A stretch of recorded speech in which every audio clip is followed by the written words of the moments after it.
Hi, I'm Jim Jamieson from Province Sports. This is my colleague Ben Kuzma. Yeah, good morning. We're here to talk about what occurred last night at Rogers Arena, and more importantly what we hope will occur tomorrow night when the Chicago Blackhawks visit. Jim, you were at the game last night with me.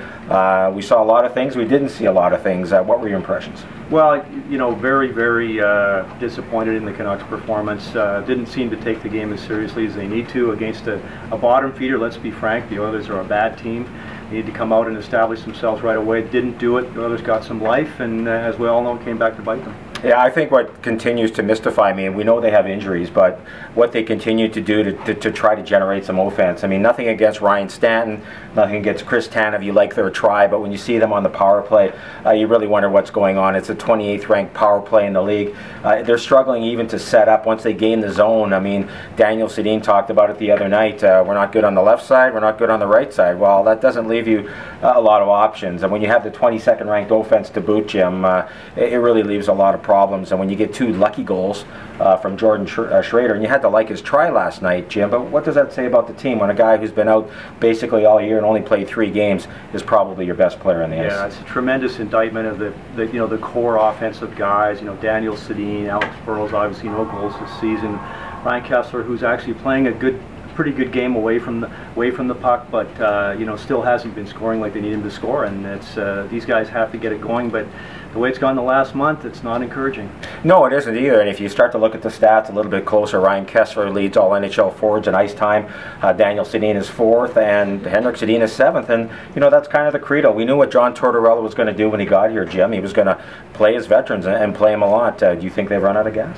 Well, you know, when this philosophy, this approach was introduced by Tortorella when he came in, I think a lot of people wondered whether it was sustainable. Early on, it seemed to work great. They had a tremendous start and had a great run until about 6 weeks ago, and they started to stumble. And I think a lot of people are wondering whether the answer is right in front of your eyes, that maybe it isn't sustainable. If you look at the ages of these guys, you know, they were 23, maybe it is. I think at their age, it's questionable. We're going to segue here, Jim, and talk a little bit about the Chicago Blackhawks. Probably as close to a dynasty in professional sport today. They split their 2 regular season meetings this year. What are you expecting tomorrow night? I'm expecting a very entertaining game. I think the Canucks will be a little bit apprehensive, a little bit nervous, and I don't think that they want to get embarrassed in their own rink, which they could be if they don't approach the game the right way. They're not prepared for it. And the Hawks are always fun to watch. They've got great players. They play a great style, so I'm looking forward to a very entertaining game. Yeah, I agree with you. I mean, the one thing about the Hawks, you know, they've got the top-rated offense and the 5th ranked power play, but they're way down in, you know, 15th team defense. They're in their low 20s in PK because they'll willingly exchange chances with you. They love to get into run and gun games, and I think the one thing that concerns me, we've seen the Canucks beat San Jose this year. They beat Boston. They beat St. Louis twice, and you know, those are high water marks. But those games were a while ago. I mean, I think what we saw last night, unfortunately, is probably more about what we have here and what we may see tomorrow night.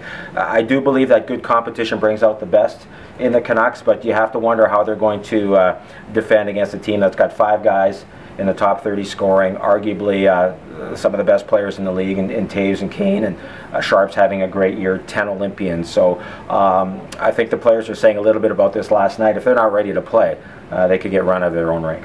For myself, Ben Kuzma, Jim Jamieson, that's a little hockey talk today. Enjoy the games, folks.